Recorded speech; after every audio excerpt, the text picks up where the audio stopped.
السلام عليكم ورحمة الله وبركاته. ازيكم حبايبي، عاملين ايه؟ كل سنة وانتم طيبين. جينا بقى ايه نعمل الحاجات الحلوة بتاعة العيد، ننور وشنا بعد ما خلصنا بقى الكحك والبسكويت والحاجات ديت للبنات الحلوة. يعني مش هتحتاجي ايه تروحي كوافير، هتستعيدي جمالك رباني.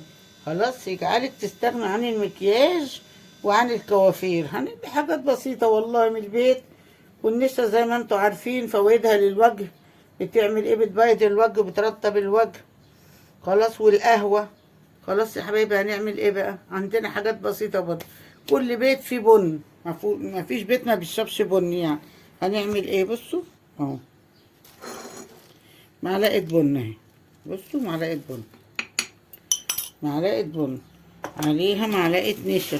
بصوا معلقة نشا اهي.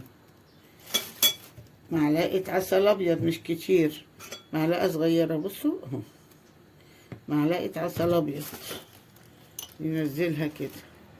معلقة ماء ورد. بصي كله حاجات بسيطة وحاجات من البيت، وكل بيت برضو فيه مية الورد اهو. معلقة مية ورد اهو.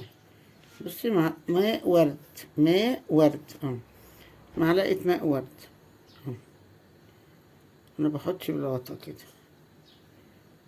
اهو.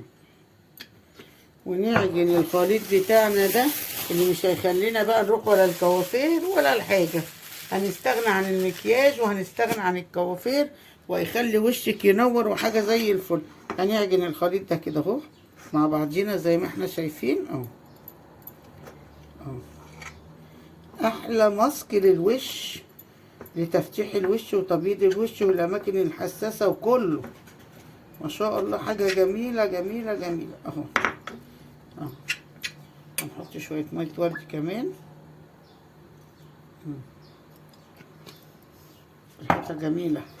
انتوا عارفين بقى مية الورد للوش خطيرة اهو. بصوا اهو اهو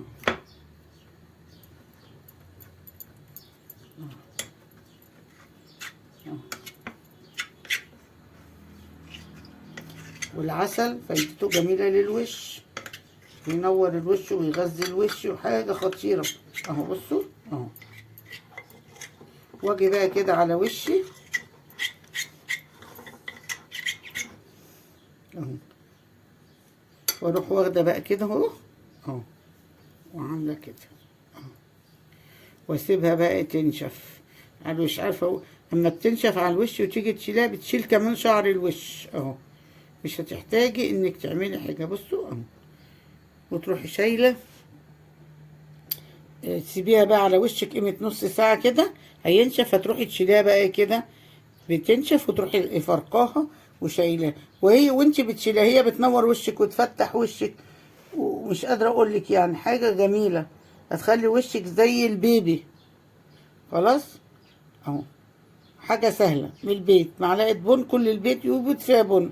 اخد معلقه بن، معلقه عسل ابيض صغننه خالص، معلقه نشا، شويه ميه ورده اعجنهم بيهم واروح عاملاهم كده، واسيبهم على وش قيمه ايه شويه كده. خلاص يا حبايبي، ما تنسونيش بقى في اللايك والشير. اللي مشتركش في القناه كده ينورني ويشرفني بالاشتراك. ولا كوافير ولا حاجه، وشك هيبقى زي الفل. احلى من الماسكات الصناعي اللي في الكوافيرات. الماسكات كلها مواد صناعيه وتعمل لك حساسيه بعد كده في الوش. لكن الحاجات دي حاجات طبيعيه. بصوا حاجات طبيعيه جميله. خلاص. كل سنه وانتم طيبين يا حبايبي. اللي ما اتخطبتش تتخطب واللي ما اتجوزتش تتجوز، وكل سنه وانتم طيبين.